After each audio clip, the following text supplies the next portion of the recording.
120 metre দৈর্ঘ্যের একটি ট্রেনের গতিবেগ 90 কিমি প্রতি ঘন্টা। ট্রেনটি 230 মিটার দৈর্ঘ্যের একটি প্ল্যাটফর্ম অতিক্রম করতে কত সময় নেবে?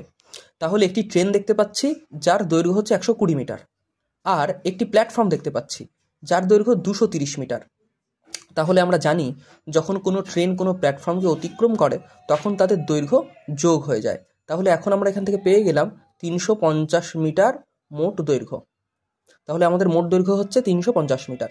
এইবার বলে দিয়েছে যে ট্রেনটার গতিবেগ হচ্ছে 90 কিমি প্রতি ঘন্টা। তার মানে এই ট্রেনটা 90,000 মিটার যেতে পারে কত সেকেন্ডে? 3600 সেকেন্ডে, তাই না? এইভাবে তাহলে আমরা দেখব যে 350 মিটার যেতে কত সেকেন্ড সময় নেবে।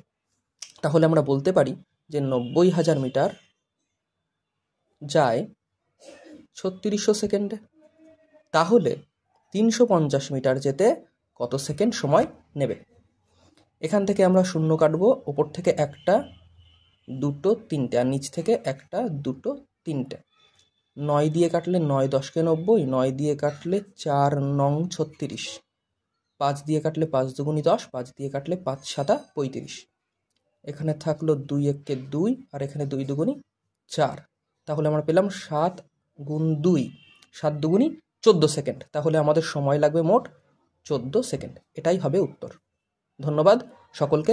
অবশ্যই তোমরা সবাই চ্যানেলটাকে সাবস্ক্রাইব করো এবং বেল বাটনে ক্লিক করো। ধন্যবাদ।